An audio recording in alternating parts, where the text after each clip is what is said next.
চিংড়ি মাছ দিয়ে পাঁচমিশালি তরকারি বানাবো। পাঁচমিশালি তরকারির মধ্যে আমি কি কি নিয়েছি আপনাদের বলে দিচ্ছি। একটু সজনা ডাঁটা, কুমড়ো, পটল, কোয়াশ, আলু, বেগুন, টমেটো। আমার বাড়িতে আজকে এই সবজি ছিল, তাই আমি এগুলো দিয়ে বানালাম। আপনাদের বাড়িতে যদি পেঁপে থাকে, ঝিঙা থাকেন, ওইটাও ইউজ করতে পারি। এটা খুব ভালো খেতে। আর হচ্ছে ফোড়নের জন্য লাগবে আমার 5 ফোড়ন, শুকনো লঙ্কা, আর মশলার জন্য লাগবে জিরার গুঁড়ো আর আদার গুঁড়ো, একটু নুন আর একটু মিষ্টি আর সরষের তেল দিয়ে এটা বানাতে হবে। আর নামাবার পরে একটু ঘি দিতে হবে আর ধনে পাতা দিতে হবে।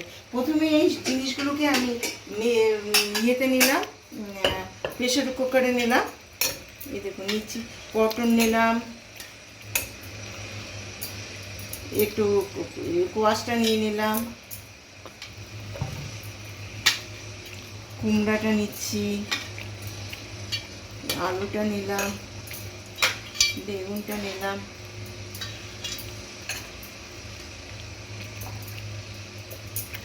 একটু সজনা ডাঁটা আর টমেটোটা নিয়ে নিলাম। এর মধ্যে একটু নুন আর হলুদ দিয়ে প্রেশারটা বন্ধ করে ইয়েতে দিয়ে দেবো, গ্যাসে দিয়ে দেবো। একটু নুন নিলাম, দিয়ে আন্দাজ করে নুন নেবেন, আর একটু হলুদ দিই, দিয়ে হাত দিয়ে একটু ইয়ে করে নিলাম। এর থেকে জল বেরিয়ে যাবে। এখন এটাকে আমি একটু গ্যাসে বসিয়ে দিচ্ছি। শুধু একবারই হুইসেল দিলে হয়ে যাবে। গ্যাসটা জ্বালিয়ে দিলাম। ব্যাস, এটার মধ্যে অল্প একটু জল দিলাম, তারপরে এটাকে নাড়ালাম। এখন প্রেশারটা দিয়ে দেবো। দেখলাম যে এটা করছিলাম, ভাবছিলাম আপনার থেকে জল বেরোলো না, কারণ তরকারিগুলো খুব শুকিয়ে গেছে তো, তাই জন্য। এখন একটু জল দিয়ে আবার প্রেশারটা দিয়ে দিলাম। প্রেশার কুকারটা নামিয়ে দিলাম, আর এটা ঠান্ডা হতে দিয়েছি। আমার প্রেশারটা ঠান্ডা হয়ে গেছে। এই দেখুন, এখন সবজিগুলো মোটামুটি সিদ্ধ হয়ে গেছে, আর এখান থেকে জল বেরিয়েছে। এই জলটা সবজিতে দিয়ে দেবো। এখন এখানে প্রথমে আমি চিংড়ি মাছটা একটু ভেজে নেব। অল্প ভাজবো, বেশি না, বেশি কড়া ভাজতে হবে না, অল্প ভাজবো।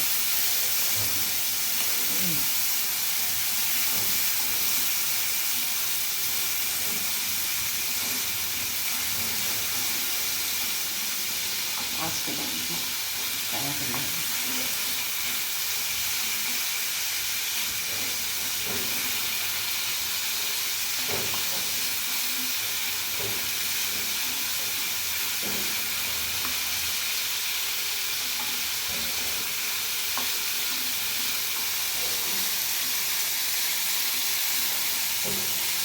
চিংড়ি মাছগুলো ফাটলানো হয়ে গেছে, একটু নামিয়ে দিই।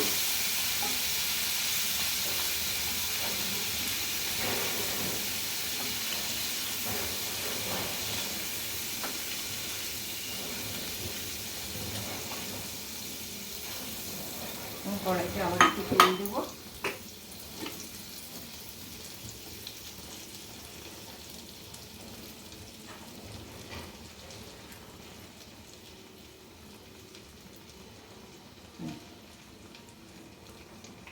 তেল দিলাম, তেলটা একটু গরম হতে দিই। আগেই তো বলে দিয়েছি কী কী মশলা লাগবে, সেই মশলাগুলো এক এক করে দিচ্ছি। এবং একটু গরম হয় তেলটা।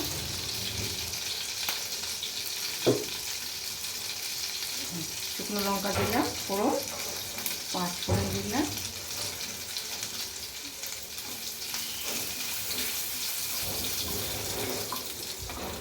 একটু ধনে জিরের গুঁড়ো, আদার গুঁড়ো দিয়ে একটু হলুদ দিয়েছি ওখানে, এখন অল্প একটু দেবো, না দিলে হয়। ওই দিলাম, দিয়ে এটাকে নাড়াচাড়া করি। ভাজা মশলার গন্ধ বেরিয়ে গেছে। এখন এই সবজিটা ছেড়ে দেবো।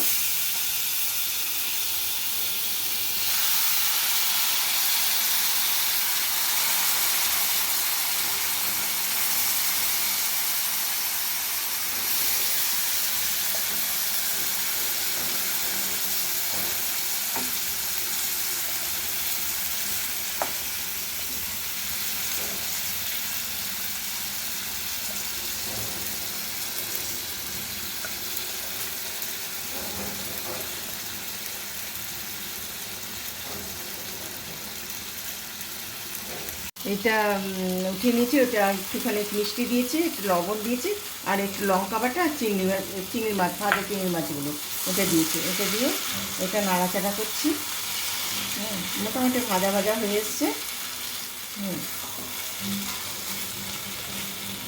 মোটামুটি ভাজা ভাজা হয়েছে, আঁচটাও বাড়ানো আছে।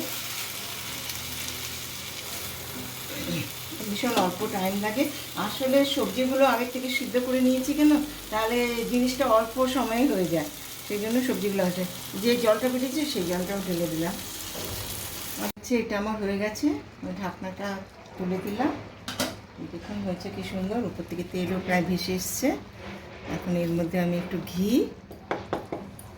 দেব, অল্প একটু, একটুখানি ধনে পাতা দেবো।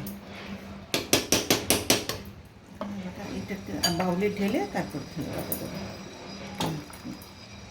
গ্যাসটা অফ করে দিলাম, বাউলে ঢাললাম।